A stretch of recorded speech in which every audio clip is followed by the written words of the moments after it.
ॐ भूर्भुवः स्वः तत्सवितुर्वरेण्यं भर्गो देवस्य धीमहि धियो यो नः प्रचोदयात्। ॐ शान्ति शान्ति शान्ति. Namaskar, my dear friends. This is ninth video on Vedas and Upanishads. In this video, I am going to describe Brahma as creator, preserver, and destroyer of the universe. The very definition of Brahma, Saguna Brahma, is understood in the Vedanta Sutras is, as we have stated, Janma Dasya Yataha, Janma Adi Asya Yataha. Whence is the origin, continuance, and dissolution of the universe? The Taittiriya Upanishad puts it in this way, that whence these beings are born, that by which when born they live, that into which at death they enter, try to know that is Brahma. The Chandogya Upanishad reveals Tajjalan as a secret name of Brahma by which he should be worshipped. The meaning of the formula is this. From this Tad Brahma, the universe has arisen Ja. So on the reverse path to that by which it has arisen, it disappears. Li. Into this identical Brahma, and in the same way, finally it is Brahma in whom the universe, after it is created, breathes, lives and moves. Therefore, in the three periods, past, present and future, the universe is not distinct from Brahma. The formula succinctly summarizes the principal attributes of Brahma as creator, preserver and destroyer of the universe. In the same Upanishad, the teacher, wishing to explain the root of the universe, asks the pupil to bring a fruit of the banyan tree. Here is one, sir. Break it. It is broken, sir. What do you see there? The seeds, almost infinitesimal. Break one of them. It is broken, sir. What do you see there? Not anything, sir. The teacher then gives the instruction, my son, that subtle essence which you do not perceive there, in that very essence, this great banyan exists. Believe it, my son, that which is the subtle essence in it, all that exists has its self. It is the true. It is the self, and thou, O Svetketu, art it. The Katha Upanishad describes the universe as the eternal Asvatha tree rooted in Brahma with its shoots spreading downward. Brahma alone, as the inmost essence of things, preserves them all. He is the sun dwelling in the bright heavens. He is the air dwelling in the interspace. He is the fire dwelling on earth. He is the guest dwelling in the house. He dwells in man, in the gods, in truth, in the sky. He is born in the water, on earth, in the sacrifice, on the mountains. He is the true and the great. He indeed is the Deva who pervades all regions. He is the firstborn as Hiranyagarbha, and he is the womb. He has been born and he will be born. He stands behind all persons, looking everywhere. The God who is in fire, the God who is in water, the God who has entered into the whole world, The God who is in the plants, the God who is in trees, adoration be to that God adoration. We have seen that Brahma is described in the Brihadaranyaka Upanishad as a setu, which means both bridge and dike. As bridge, he connects one being with another and the present world with the future world. As dike, he keeps asunder these worlds to prevent their clashing together. On account of him, there is no confusion in the world of diversity. Everything moves along its allotted path. Brahma is the womb into which the universe again returns. Hence he is called the destroyer. The Vedantists have formulated a doctrine of cycles by which is described the unceasing process of creation and destruction, or more precisely, manifestation and non-manifestation. The action of one's present life find their recompense in the next life. Again, the present life is the result of the preceding one. Therefore, each existence presupposes an earlier one, and consequently, no existence can be the first. The rebirth of the soul, Jiva, has been going on from all eternity, and so samsara or the relative universe is without beginning. Indeed, it is absurd to speak of the beginning of a causal chain when the Upanishads speak of a beginning or creation. They mean really the beginning of the present cycle. From all eternity, the universe has been going periodically into a state of non-manifestation, and then again returning into the manifest state of names and forms. At the conclusion of each cycle, the universe and all those living beings that have not been liberated from Maya return to Brahma, that is to say, to his Prakriti or primordial nature. At the end of his cycle, all beings, O son of Kunti, enter into my Prakriti, and at the beginning of his cycle, I generate them again. The Rig Veda says the Lord creates in the cycle the sun and moon as they existed in the previous cycle. So creation is a never-ending process following an invariable monotonous pattern. It has been compelled to following an invariable monotonous pattern. It has been compelled to the breathing out and in of the cosmic person, reposing on the ocean of the great cause. In him, the universe is interwoven. Whatever moves or is motionless in him, everything disappears like bubbles in the ocean.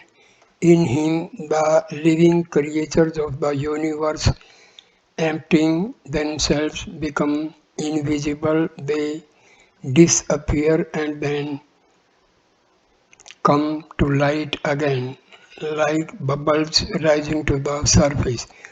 For there is one Rudra only, they do not allow a second, who rules all the worlds by his powers.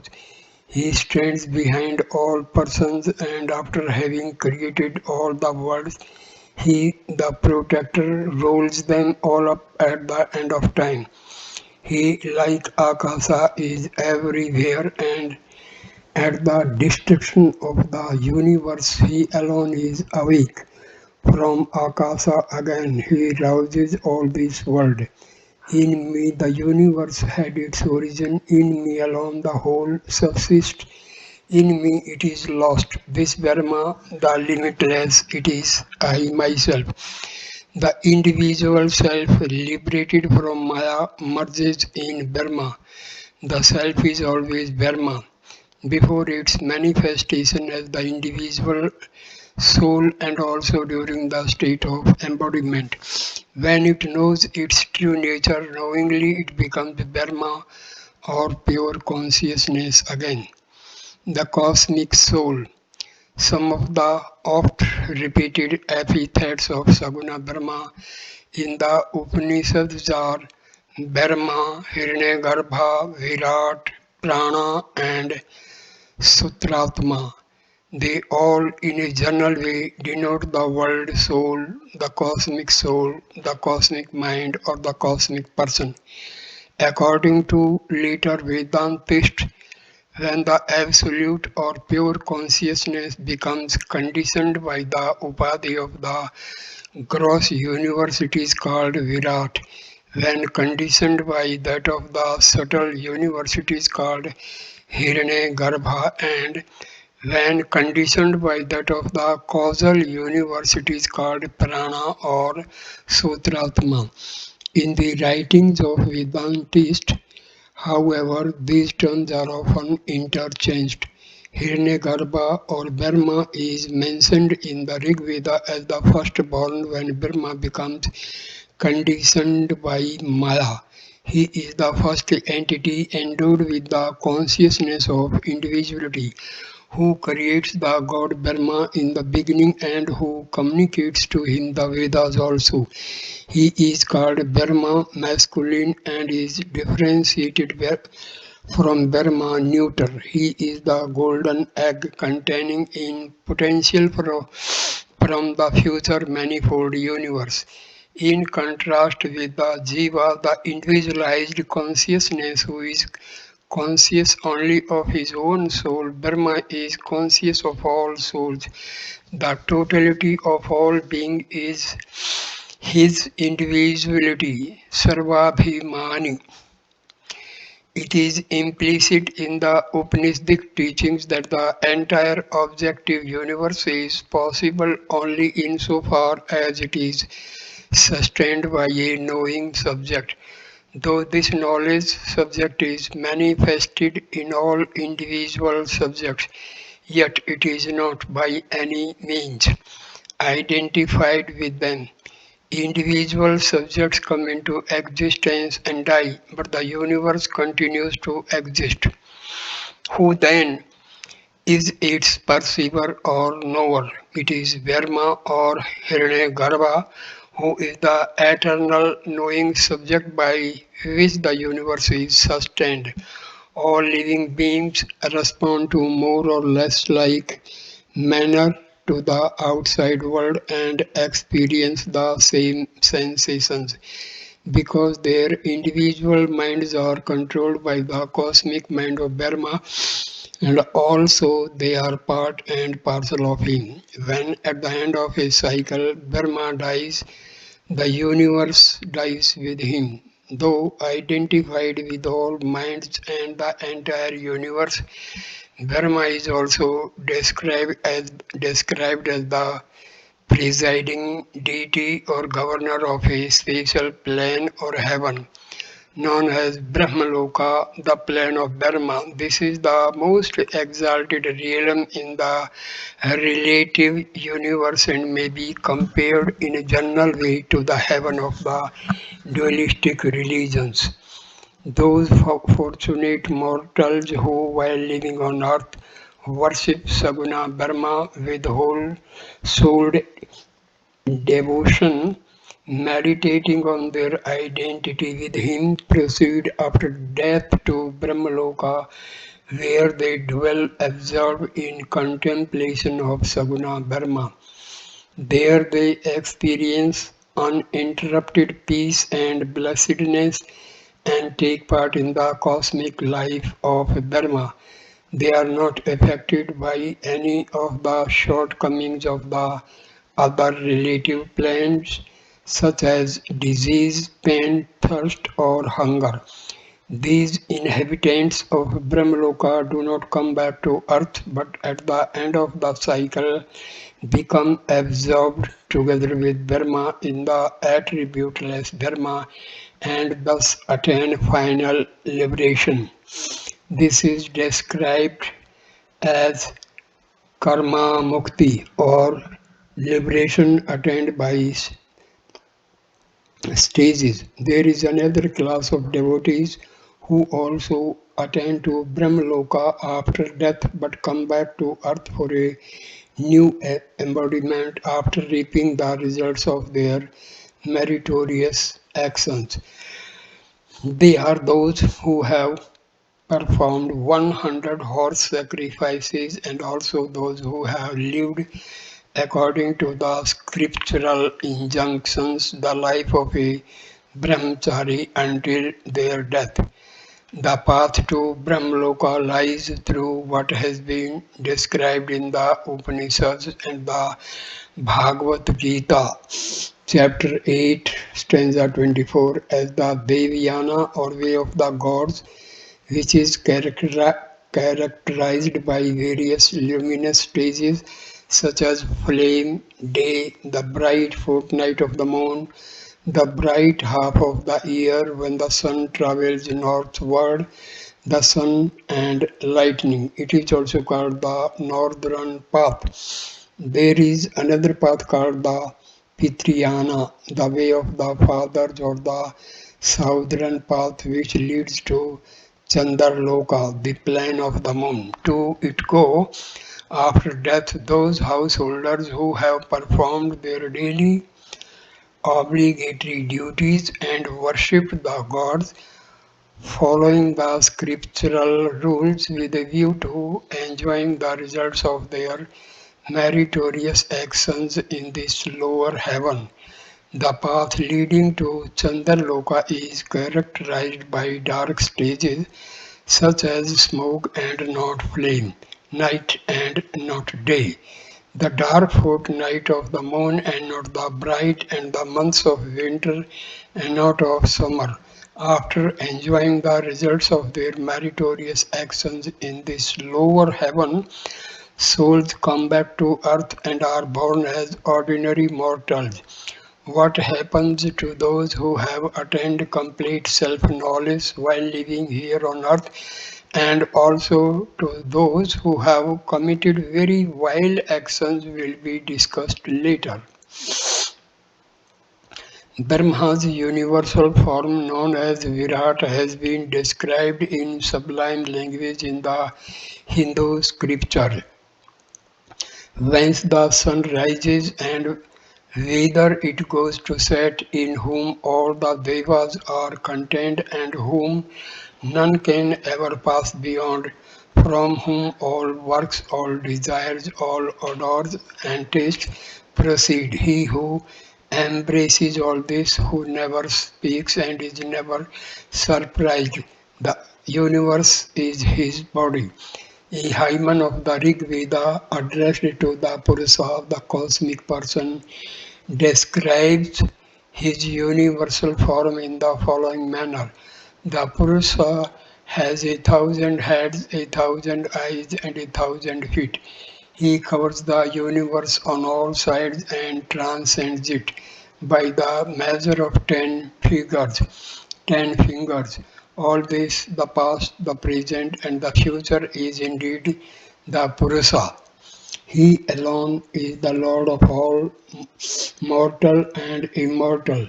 Its hands and feet are everywhere. Its eyes and head are everywhere. Its ears are everywhere. It stands encompassing all in the world. The heavens are his head, the sun and moon. His eyes, the quarters, his ears, the revealed Vedas, his speech, the wind is his breath, the universe, his heart, from his feet is produced the earth.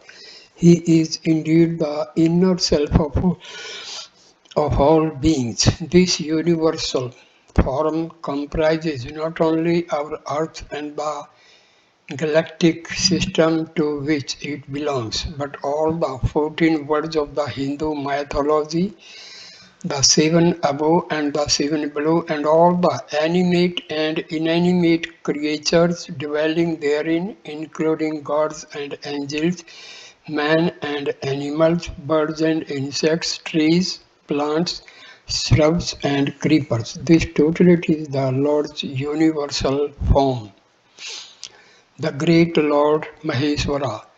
The Upanishads sometimes describe Saguna Brahma as the highest supreme Lord of lords, the highest deity of deities, the master of masters. He has duly allotted to the eternal world creators their respective duties.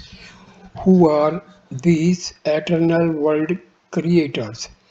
The Upanishads certainly do not believe in many gods or ultimate realities. Brahma is one and without a second, to whom there is nothing superior, from whom there is nothing different, than whom there is nothing smaller or larger, who stands alone. Beyond the Purusha there is nothing. This is the end, the supreme goal. Who then are these numerous lords, and what is their relationship to the Supreme Lord? The answers to these questions have been elaborated in the Puranas but already indicated in the Upanishads. Let us try to understand the subject by the analogy of modern astronomy.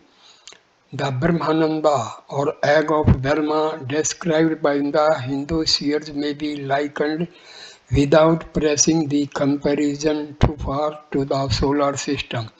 The name is derived from its shape, which is oval like an egg or more precisely elliptical. There are, according to the rishis, innumerable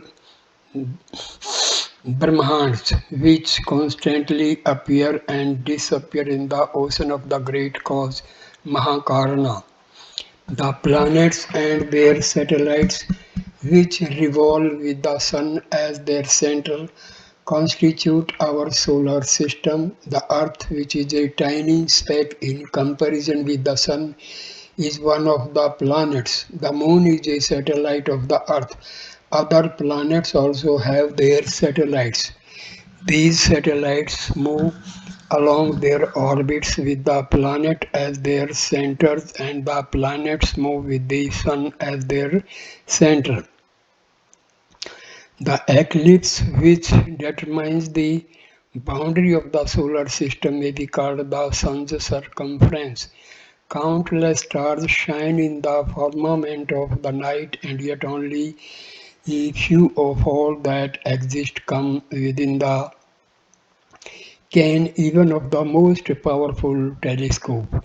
It takes many, many years for the light of a star traveling at the rate of 186,000 miles per second to reach the Earth. It is said that the light of some stars has not yet reached us. Each is a sun, most of them many times larger than our own sun. Probably many are the centers of their own solar system, having their own planets and satellites. No one can count or even estimate the number of solar systems in the creation. The earth supports life in various forms, and there is no reason to suppose that such life exists only here. The Hindu seers state that life is to be found, it may be in different forms, in other solar systems also, but such knowledge of course is beyond the verification of physical science as it is known to us at the present time. The Brahmananda, cosmic egg of the Puranas, may be likened to a single solar system. Each Brahmanda has its own lord, its governor or controller, who, needless to say, is a manifestation in Maya of Brahma or the Absolute. This lord or Isvara has three aspects. As Brahma, he creates, as Vishnu, he preserves, and as Shiva, he destroys. These three form one Lord or God who is known by three different names according to his three functions. Since the Brahmandas are without number, so too are the Brahmas, Vishnus, and Shivas without number. The Purana say Purana says one may be able to count the number of sands on the seashore, but one cannot count the number of the Brahmandas or the deities controlling them.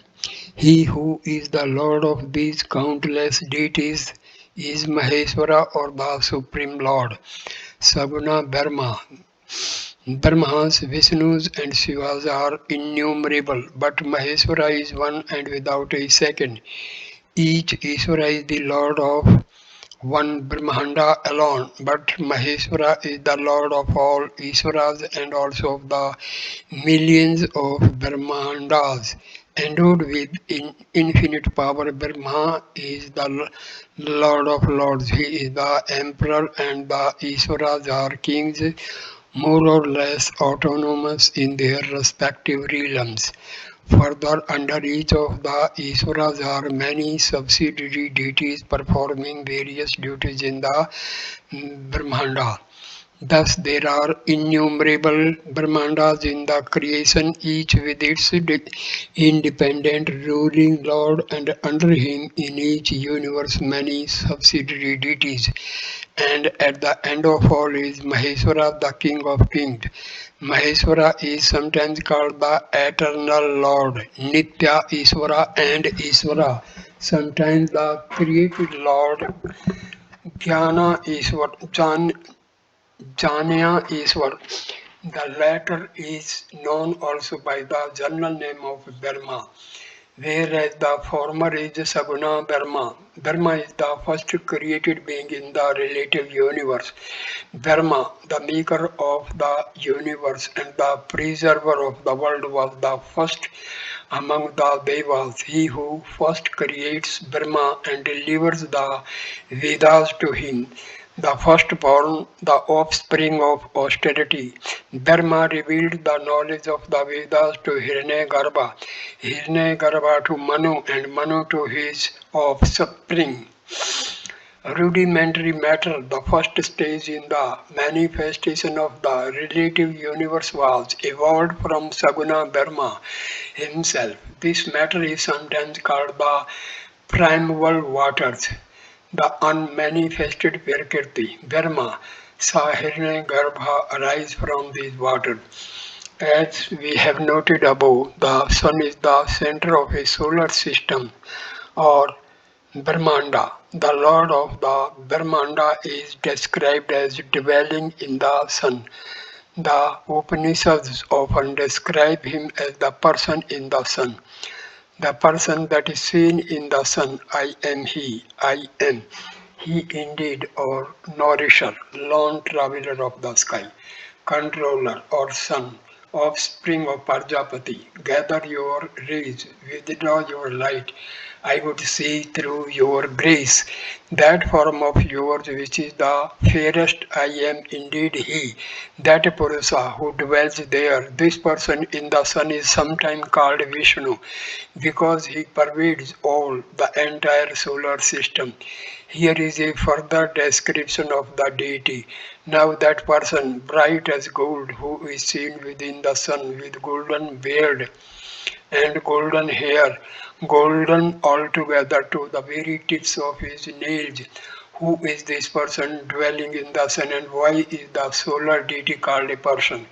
Shankaracharya, in his commentary on the Brihadaranyaka Upanishad, states that he, Prajapati, is like a person being endowed with a head, hands, and other parts.